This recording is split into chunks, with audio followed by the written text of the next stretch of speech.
Okay, hi everyone. So it's mental health. Yeah, good start. So it's Mental Health Awareness Week, and I wasn't going to say anything, and then I saw a post from one of my friends on Instagram, and she was just opened up a lot about her struggles. I just kind of realised how powerful it is to share to share these things. Especially if it could help someone else. So I'm just going to talk a little bit about a few things about, first of all, my general thoughts on mental health. Second of all, a little breakdown of my own condition, my own struggles with mental health. Third of all, just talk about kind of also that condition and how it's being treated and how that's kind of helped. And then also I'm going to put some stuff in the comments, some links in the comments below, which hopefully will help people. So basically, I was diagnosed a few months ago with attention deficit disorder, otherwise known as ADD or ADHD. You might have heard. It's very common. It's not scary at all. In fact, actually, since the diagnosis, it's been revolutionary, really, for my life. It's really turned it on its head, and it's had some really positive impacts. Actually, the diagnosis and the support I've had since then. So anyway, I'll come on to that in a little bit. But just generally, I wanted to say just about mental health awareness as a whole, which is that I think generally, like recently, I've noticed in recent years, like people have been talking a lot about mental health awareness. I think that's brilliant. I think it's great, and it really is helping to reduce that stigma.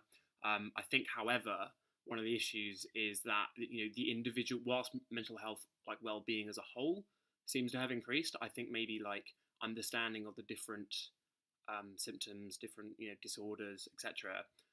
That still kind of needs a lot of work. So yeah, so I think that when you mention someone, mental health, mental well-being, everyone's like, yeah, great. Oh yeah, it's so important. It's we need to understand this and get it right and everything. But it's like, actually, what does that mean? So it's like as much as you can have general physical health, you can have physical ailments. With mental health, you can have general mental health issues. Like just generally not feeling very great, or struggling with particular things psychologically. And then also you can have mental health ailments as well, or conditions or disorders. So I'm just going to talk about my own disorder. I think that so when I was diagnosed with ADD, I wasn't sure whether to tell people or not. And it's still been a bit of a struggle. But what I've noticed anyway is when I did tell people, so I mean, usually people were great about it, but sometimes you would notice that there is a kind of, as soon as you say it, especially when you tell them, I've got this disorder, this symptom, there's kind of an instant kind of barrier that people put up in their minds. They kind of go, hey, okay, this guy, he's different from us. He's not normal. He's not a normal person. He's a person with something.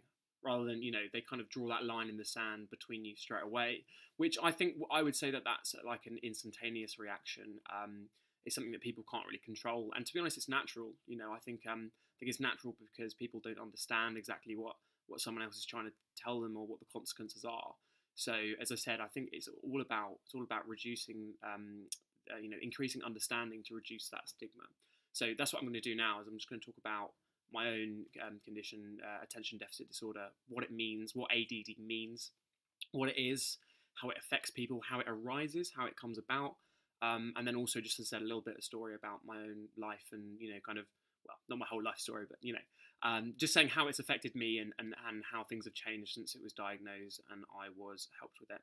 So first of all, I'm just going to say a little bit about ADD, attention deficit disorder. I said otherwise commonly known as attention deficit hyperactive disorder. So essentially, there's two elements to it. One is an inattentiveness, they call it, or a struggling with attention and also organisation, focus, planning, time management. And the other side to it is hyperactivity. So feeling like you're bouncing off the walls, you can't sit still, you're constantly tapping your hands, you're speaking about 1,000,000 miles an hour, which is probably what I'm doing right now. Anyway, yeah, so there's kind of this, and actually when you're diagnosed with it, they actually give you a type. So you either have the inattentiveness, or you have the hyperactiveness, or you can have combined, so both of them. I was diagnosed with the inattentive type solely, so I haven't really got the hyperactive side, so I'm not bouncing off the ceiling as much, which actually can make it a little bit more tricky for them to realise and diagnose because it's not so obvious. But anyway, yeah. So what is it? So as I said, that I'm going to talk a little bit about the inattentiveness side because that's what I know mostly. Essentially, attention deficit disorder is your brain hasn't actually developed fully, pretty much. So your brain is developing all throughout your life, well, especially in the early years and throughout your teenage years, etc. The last part of the brain to develop is the prefrontal cortex, basically your that bit there, the cranium of your cranium. Funny word. Essentially, that is the kind of last stage of development in the brain, and it's to do with and that part of your brain, your prefrontal cortex. What it does is it regulates your ability to concentrate, to control your impulses, to pay attention, to be here in the moment, be present, to organize things, to plan things, to manage your time. I am, if you know me, and you probably do, because I'm going to put this on Facebook. I am constantly late. I'm like late for like most stuff. And I think one time I met a friend for coffee and I overslept and I was late and I got there 2 hours late and luckily she was still there. But yeah, it was pretty bad. And so that's just been the case all throughout my life. But yes, it's quite interesting because I mean, well, the thing I noticed most about ADD, and the thing I knew was an issue before I knew I had a condition or whatever, was procrastination. I am the worst procrastinator you'll ever meet, or at least one of them. And it's just been the case throughout my whole life. And again, this is another thing with ADD. You can't develop it. It's not something that you suddenly get. Essentially, it's been with you your whole life, and you don't really know about it really until it's diagnosed. And also it can't really be cured either. I'll go into that later anyway, but yeah, you just have to manage it. But anyway, with procrastination, it's just something that I've just struggled with, but more so than the normal person. This is the thing with ADHD and ADD. The thing to realize is that it's not anything different from what other people experience. It's just that for you, it's more difficult. So I always say that ADD is like height. So everyone has height. There's no one who doesn't have height. Everyone's got it. But only at a certain height does it become an issue. You struggle to deal with it in everyday life. So if you're above 6'6", then you're going to have to bend down for most door frames, and that's going to be a bit of an issue. Might get back problems or something like that. But anyway, generally, you get the idea. So it's the same with ADD. I mean, everyone finds it difficult to get on with stuff they don't want to do. To sit down, to plan, to organise. To concentrate for long periods of time. In modern day society, attention spans are getting shorter anyway. So this is something that generally people do struggle with. But with a person who has ADD, it's been recognised, at least by a psychiatrist and mental health professional, that they are struggling and it's impacting their lives more than it would do a normal person. And usually what they mean by that is they mean it's affecting your life significantly in probably three key areas being work, relationships, friendships, all that kind of stuff, and also like just your general life, so non-work, non-relationships. For me, it was the case. When I realised I found out I had it, I was kind of thinking all through these different areas, and it's actually I struggled in lots of areas of my life. With the working side, I basically kind of procrastinated all throughout my life. So when I was 6 years old, I only had one piece of homework every week. It was so easy and it was so quick. But yeah, I used to set my alarm for the morning it was due in at about 5 a.m. or something like that, and I would set it like loud enough to wake me up, but not loud enough to wake my parents up. So it was always something I knew was an issue and I didn't want to raise with my parents. Like I kind of knew that I was struggling from 6 years old. And I'd do the homework, I'd get it done, no one would know, no one would be any the wiser, it'd be okay, it'd be of a decent standard, and the problem was never raised. So that was when I was 6, procrastination kept going. It was secondary school maths homework. No one likes maths really, but I don't know, it was all right. But basically, I couldn't, even though I actually quite enjoyed it sometimes, I couldn't get it done. I would be doing it the day it was due in form time. I'd be spending 15 minutes on it when I should have been spending half an hour on it or longer. I'd be actually in the class. The teacher would be walking around trying to collect the homework, and I'd still be going for it, and I'd be trying to buy as much time as possible before I handed it in, just to try and get it to an acceptable standard. And then at uni as well, it kept going. Like I basically every single essay I wrote at uni was done as an all-nighter. And what I mean by that isn't even just writing. It's like the essay is due in tomorrow, and I started like writing it, reading for it today. So it would be due in at midday tomorrow. It'd be 4 p.m. today. I'd be like, right, okay, I'll probably just make a start, crack open the books, do some reading, get some articles. Suddenly I'm up all night. It's 4 a.m. I've put off writing it for as long as possible, and suddenly I'm like, crap, it's 4 a.m. I've got to go, and literally just writing it solid for like 7 hours, and then submitting it online. I mean, I think there were some cases where I think I actually managed to put my essay online, submit it online, about 4 seconds before the close of the deadline. And these weren't like, bullshit, sorry for the language. No, these weren't crappy essays. These were essays that would determine my grade, in first and second year and third year as well. It was so bad in third year that I almost failed my dissertation. My dissertation, which is supposed to take 3 months to write, I did it in 3 days, including doing most of the reading as well. During that time, so it was really bad, and I almost failed. I said I actually almost failed my degree because of that, because I almost very nearly didn't get it in. Actually, funnily enough, I was so rushed to get it in. Again, I handed it in about 2 minutes before the deadline, that my friend was helping me bind it. Like you've got the stack of papers and you have to like put a binding on it essentially. I was doing that, and we were both so rushed that we actually only bound half of the document. So here I was literally sprinting to the politics department with my dissertation in my hand that would literally determine whether I essentially passed or failed my degree. And handing it in, and literally like the plastic binding, half of it was just falling off. So I mean, not the best presentationally. I still got an all right mark for it, actually, surprisingly. But yeah, it's just, as you can see, it's just everything is just last minute and haphazard. So yeah, so that's something that's affected me all throughout my studies. I actually tried to get help for it as well. I realised before going into my final year that it was just something procrastination was something I really struggled with. And I'd read books on it. I actually asked one of my housemates at the time in second year to show me how not to procrastinate, and he was trying to like basically kind of get me up each morning at like 8 a.m. and start studying and stuff. And I just honestly, every fibre of my being was just just pushing me away from any kind of doing anything I didn't really want to do, anything that was difficult or hard or required lots of concentration. I just couldn't do it. So yeah, I even went to counselling. So university, they offer a good counselling service. So I went there and I said, I can't stop procrastinating. I just can't. It's physically, it's just not within me. And I mean, to be honest, as I said, unfortunately, I mean, the counsellor was great and everything, but she didn't pick up that it was attention deficit disorder, and the problem went on, and as I said, went into final year. As I said, I was lucky because, and this is the case with all of my life pretty much, I've just about done enough to get by, but even doing that, just doing the bare amount was still really difficult, a real big struggle for me. So yeah, so that's why it wasn't diagnosed for most of my life, because it wasn't never very obvious, because I was just getting by, but struggling to.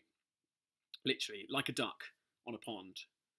Everything looks calm above, but behind, under the water, I'm like flapping my feet furiously just to pretend like I'm like going for a nice swim. Terrible metaphor, but you kind of get the gist. All right, okay, so that was quite long. Sorry about that. Yeah, so how did I find out about it? How did I know I had it? What happened? How was it diagnosed? What was the process?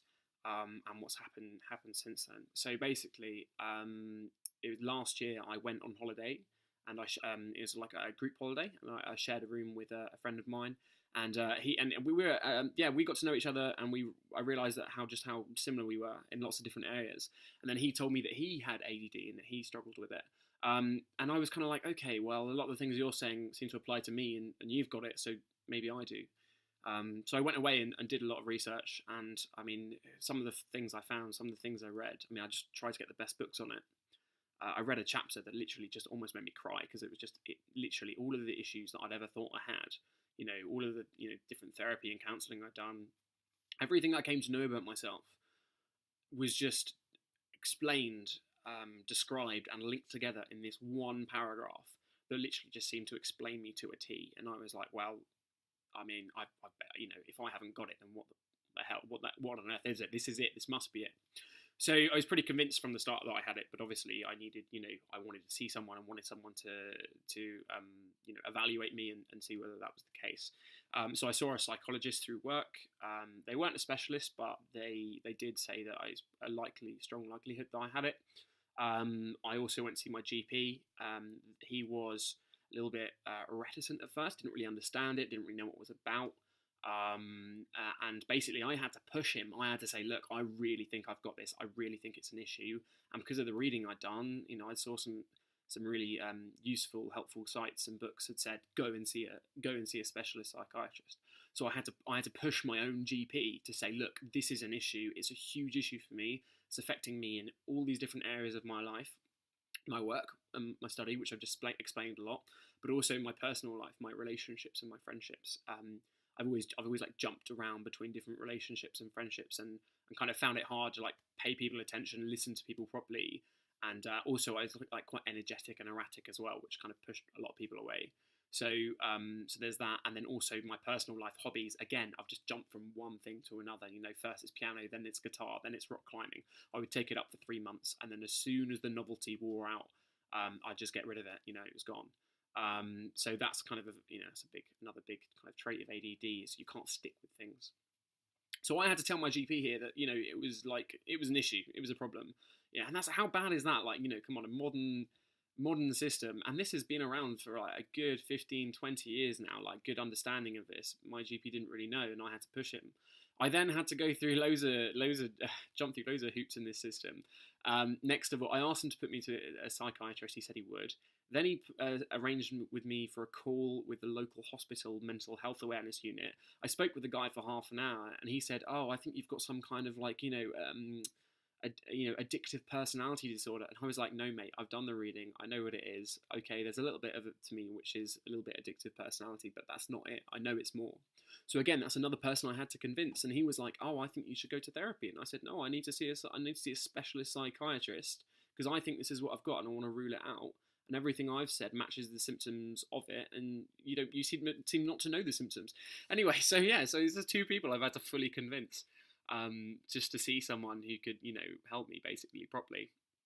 And I had to be the one driving it forward. So I mean, I was quite lucky in the fact that I'd read those books and that I was very sure that I'd hit the nail on the head with what I was struggling with. But for someone who might not know that, or, you know, for someone else who might be trying to pick it up for them, you know, it's got to be a lot harder. So it's not the easiest system to navigate. But anyway, after that call, they put me forward to a like the local kind of mental health kind of community centre. I went there and I was expecting, literally, they told me I would see a psychiatrist. And then it turns out that I was seeing a psychologist doing exactly the same thing I'd already done with work, seeing a psychologist, doing a test. I even came up with the test that the previous psychologist had given me, and the guy took it and put it to the side like it didn't exist and just basically disregarded it. And I basically had to go through a third person in this process to convince that I have this condition, which I knew I had, you know, well, I was very strongly sure I had. And they were all trying to convince me otherwise. And it's like, why am I being tested here with my knowledge of this condition? Like, it was just baffling because, you know, I don't think really either of those 3 people knew the condition well, but they were all barriers to me seeing someone that did. So yeah, it was a real struggle.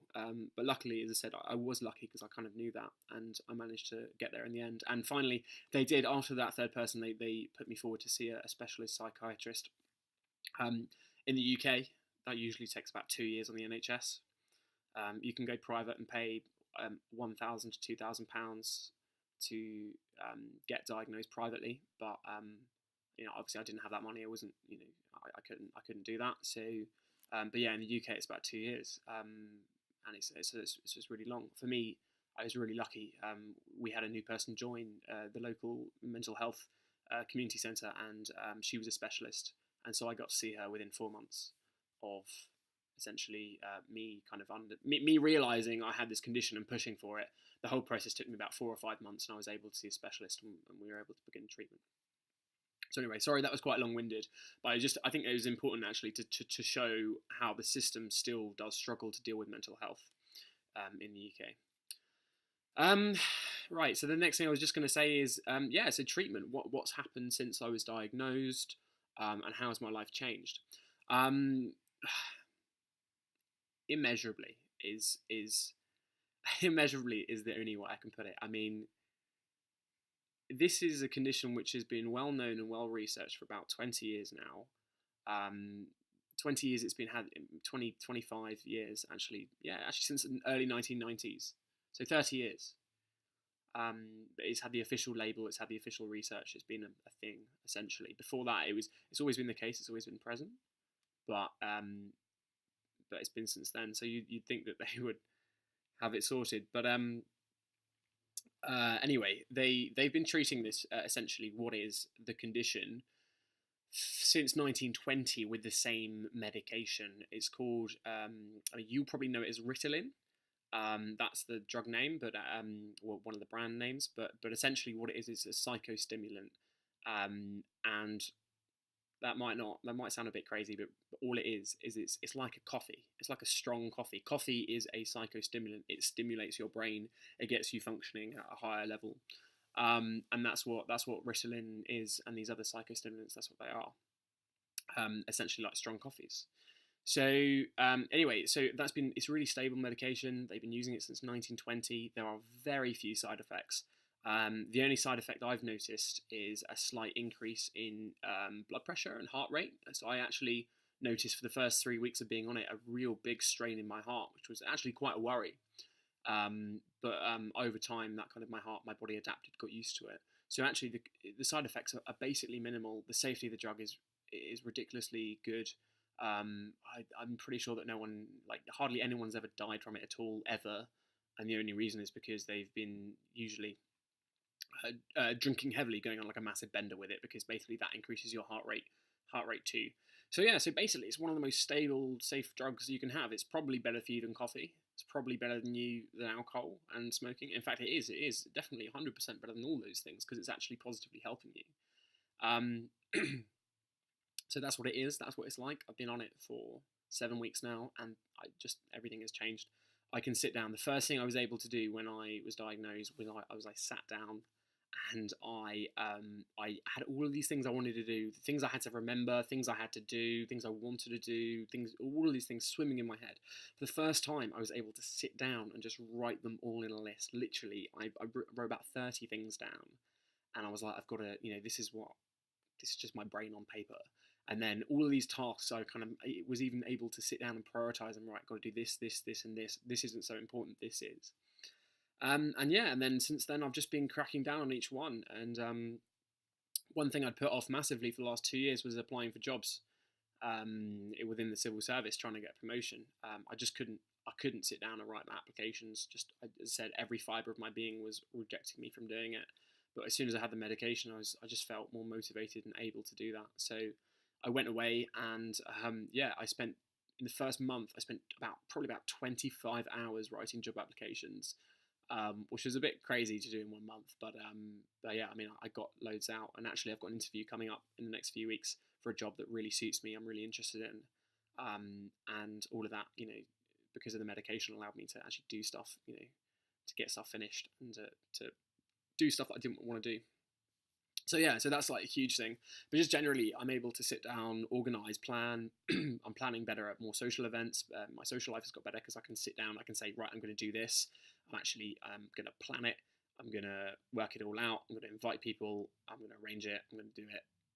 And I follow through. And I actually turn up on time so people aren't pissed off at me either. So there's that kind of stuff. So yeah, work, social life. Other things, I can finish books now. I couldn't read before. I'd try and read. I'd try and read for about 5 minutes, and then my brain would just not be able to sit with it. Now I can sit down and read for hours on end. So yeah, so that's the kind of stuff that it allows me to do. I even spent, this month I spent about 8 hours, or no, probably longer than that, probably about 15 hours sorting through all 18,000 of my digital photographs.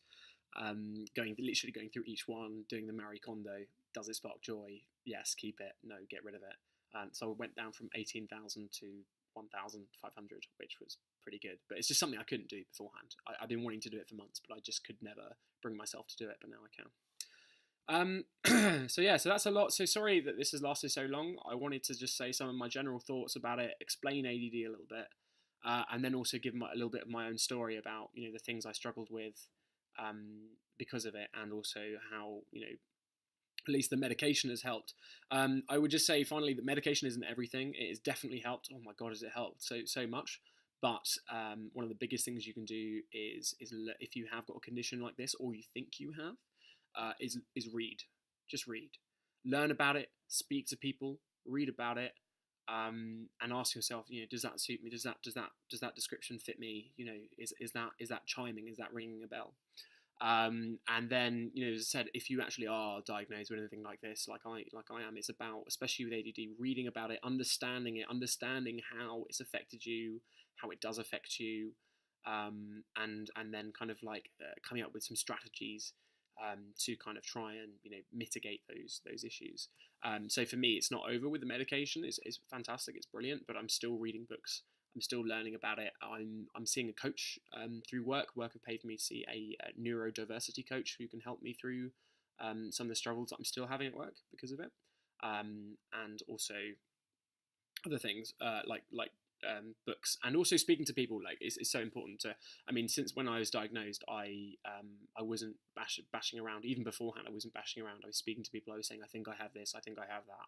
And actually, I found quite a few people, quite a few of my friends that I spoke to about it actually came back and said, actually, funnily enough, I'm diagnosed with that too, or I think I've got that too. And they would tell me, they would share with me their stories and what they found helpful. One person in particular recommended a fantastic book, which has been really helping me on it. And so, so you get support from friends and family and other people who have gone through it as well. So that's really important to share and to talk about it. So that's it, really. So that's what I wanted to say as Mental Health Awareness Week. ADD, final thing, ADD is very common. About 4%, it's believed about 4% of the population have it. A lot of people, and mostly it goes undiagnosed, a lot of people don't know they have it because as I said, especially if you haven't got that hyperactivity trait, it can kind of work away in the background. And it's quite common, its symptoms. So it's really difficult to diagnose, but it's definitely a thing which more people need to know about, more people need to understand, because even if you don't have it yourself, you'll definitely know, you'll 100% know someone who does, even if they don't. As soon as I was diagnosed, I've started picking out people in my head and like they've got it, they've definitely got it.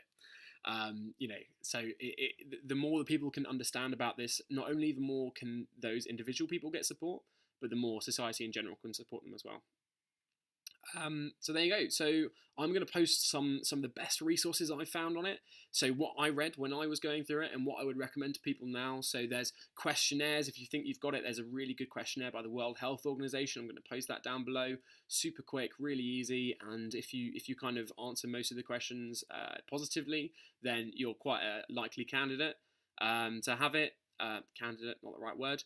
There's some brilliant videos. There's a really funny guy called Rick Green. He runs a site called Totally ADD, and it's just, honestly, it's so funny. Watching that makes the whole thing feel so lighthearted and playful. It's really good. And it was also a really good way of understanding what it's like to have ADD. There's a fantastic TED Talk on it as well by another person, and also two of my favourite books I'm going to recommend.